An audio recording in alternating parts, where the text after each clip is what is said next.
उन लोगों को खौफ खुदा करना चाहिए जिन्होंने पहले रास्ता रोका और अब अपने उस बेहयाना, बेशर्माना और बुज़दिलाना जो उन्होंने अमल किया है उस पर पर्दा डालने के लिए मजीद कैरेक्टर एसोसिएशन कर रहे हैं। उनके ऊपर जितना भी टॉर्चर हुआ उसका मकसद सिर्फ ये था कि उनको तोड़ना और उनसे ये कहलवाना कि मैंने जो ये बयान दिया है ये इमरान खान साहब ने कहा था। आज एसपी मॉडल टाउन और एएसपी अब्दुल्ला को मुअत्तल किया गया है। आलिया हमजा और सरम जावेद का कसूर क्या है?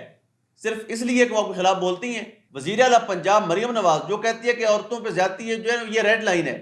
फिटे हुए इस रेड लाइन के यार। बिस्मिल्लाहिर्रहमानिर्रहीम, अस्सलाम वालेकुम। मैं हूं गुलफाम चौधरी, आप देख रहे हैं मेरा फेसबुक पेज और यूट्यूब चैनल। पाकिस्तान में होने वाली कुछ आम तरीन डिवेलपमेंट आपके सामने रखनी है। फर्स्ट ऑफ ऑल, आज का दिन इंतहाई मुबारक दिन है और मनासिक के हज अदा किए जा चुके तमाम उम्मत मुस्लिमा को बहुत बहुत मुबारक हो। और आज का दिन यकीनी तौर पर जो सुन्नत इब्राहिमी है उसकी याद भी ताज़ा करता है और वह तमाम तर मनासिक जिसके अहकामात अल्लाह रब्बुल इज़्ज़त ने आका अलैहिस्सलाम के सदक़े से हम तक पहुँचाए वो अदा किए जाते हैं। लेकिन यहाँ पर एक बात का अफसोस और दुख यकीनी तौर पर है और दिलों पर नक्श है कि जिस तरह से इमरान भाई को रोका गया हज पर जाने से और एक मुसलमान को हज पर जाने से रोकने वाले के बारे में कुरान मजीद में क्या अहकामात हैं, हदीस मुबारका में क्या अहकामात हैं, वो यकीनी तौर पर हर साहिब इल्म जानता है। और बात सोचने की ये है कि इसमें हमारी पंजाब हुकूमत ने बिलखसूस नवाज शरीफ और नवाज शरीफ की बेटी मरियम नवाज और जितने लोग भी इसमें चंद चेहरे हमें एयरपोर्ट पर नजर भी आए जिन्होंने एक ऐसे शख्स का रास्ता रोका जो हालत एहराम के अंदर था और लब्बैक अल्लाहुम्मा लब्बैक की सदाएं पढ़ता हुआ जा रहा था और रब से ये वादा करके निकला था कि मेरे मौला तेरी बारगाह में आ रहा हूँ और तू ही मेरा हामी नासिर है। और उन्होंने आखिरी हद तक कोशिश की। 2.5 माह तक वजारत दाखिला के अंदर, इस्लामाबाद हाई कोर्ट के अंदर ये नियम आई विटनेस है उनके साथ थे और वो हज को लेकर बहुत एक्साइटेड थे, उनकी फैमिली बहुत एक्साइटेड थी और वो 3 साल से कोशिश कर रहे हैं। पिछले साल मुझे याद है इन्हीं दिनों में वो गायब थे। उनको कुछ लोगों ने अपनी ज़िद, अपनी हरदर्मी, अपनी अना उसकी तस्कीन के लिए अपने पास रखा हुआ था। वो बताते हैं कि उनको भी उन्होंने कहा कि मैंने हज करनी है और मेरी ज़िंदगी की ये ख्वाहिश है, तो उनको कहा गया कि इस साल तो तुम्हें नहीं छोड़ेंगे, अगले साल हज कर लेना। लेकिन इस साल भी बहुत से रोड़े अटकाए गए और एट द एंड इंतहाई शर्मिंदगी, बेहयाई, डिठाई और बेगैरती का मुजाहरा करते हुए एक ऐसे शख्स का रास्ता रोका गया जो अल्लाह रब्बुल इज़्ज़त के घर का मुसाफिर बन चुका था और जो है वो मुख्तलिफ तस्बीहात पढ़ते हुए, ख़ास तौर पर लब्बैक अल्लाहुम्मा लब्बैक की तस्बीह पढ़ते हुए जा रहे थे। और अब उनके खिलाफ जो ट्रोलिंग शुरू की है अपनी बेहयाई और बेशर्मी को छुपाने के लिए, वो भी शर्मनाक है और अफसोसनाक है। लेकिन याद रखें कि ये फैसला अब अल्लाह रब्बुल इज़्ज़त के और इन बंदों के दरमियान है जिन्होंने रास्ता रोका था और अल्लाह रब्बुल इज़्ज़त ही बेहतर इंतकाम लेने वाले हैं और अल्लाह रब्बुल इज़्ज़त की तदबीर तमाम तदाबीर की इमाम है और जो वो करता है बेहतर करता है और जो हिसाब लेगा वो भी बड़ा तगड़ा हिसाब लेगा।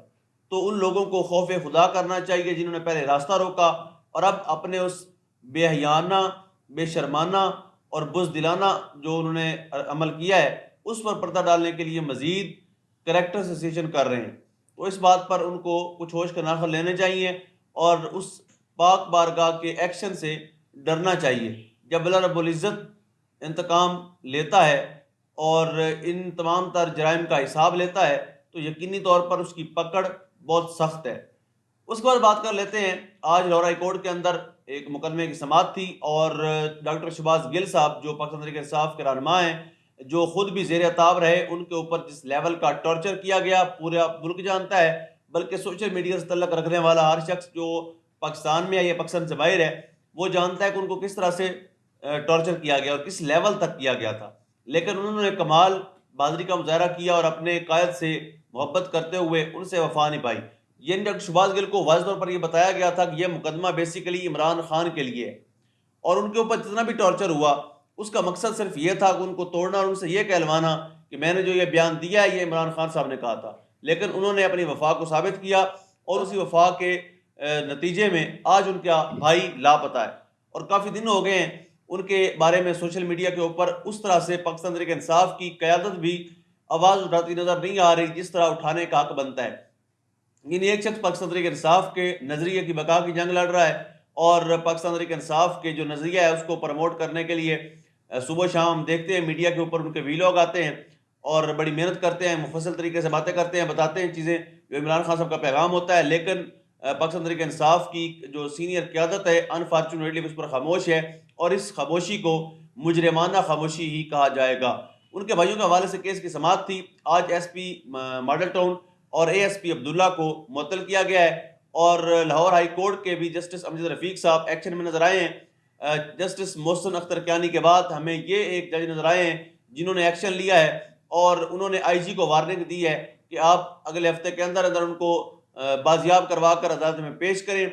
और याद रहे कि अगर अदलिया अपने ऊपर से ये नामालूम अफराद का जो प्रेशर है ये लेना अगर ख़त्म कर देगी तो पाकिस्तान के अंदर ये ताज़ा हवा का झोंका होगा और एक आम आदमी आप जैसा मुझ जैसा अपने आप को महफूज समझेगा और बात करने की जो आज़ादी है उसको सही तरीके से इस्तेमाल कर सकेगा। अजहर मिशवानी साहब के भाई वो ताहाल लापता हैं। सेक्रेटरी इंफॉर्मेशन है वकास अमजद साहब, वो भी अभी तक लापता हैं। और हुकूमत बात करती है मुज़ाकरात की और इमरान खान साहब से मुज़ाकरात के दावेदार ये हुकूमत है और दूसरी तरफ ये जुल्म, जबर और फस्तायत की तमाम तरह पार करती है। यानी एक खातून सनम जावेद खान साहिबा जिनको पिछले 1 साल से उन्होंने जेल में रखा हुआ है, यानी उनके ऊपर किस लेवल का आप ये जुल्म कर रहे हैं और आप चाहते क्या हैं? यानी कौम की बेटी है, मुल्क की बेटी है, यानी खुद वज़ीर आला पंजाब मरियम नवाज जो कहती है कि औरतों पे ज्यादती है, जो है ये रेड लाइन है, फिटे हुए इस रेड लाइन के यार। यानी आपकी हुकूमत में एक खातून सिर्फ आपकी ख्वाहिश को और आपकी अना को, आपकी जिद को, आपकी हरदर्मी की तस्कीन के लिए एक खातून को जेल में रखा जा रहा है। आलिया हमजा और सनम जावेद का कसूर क्या है?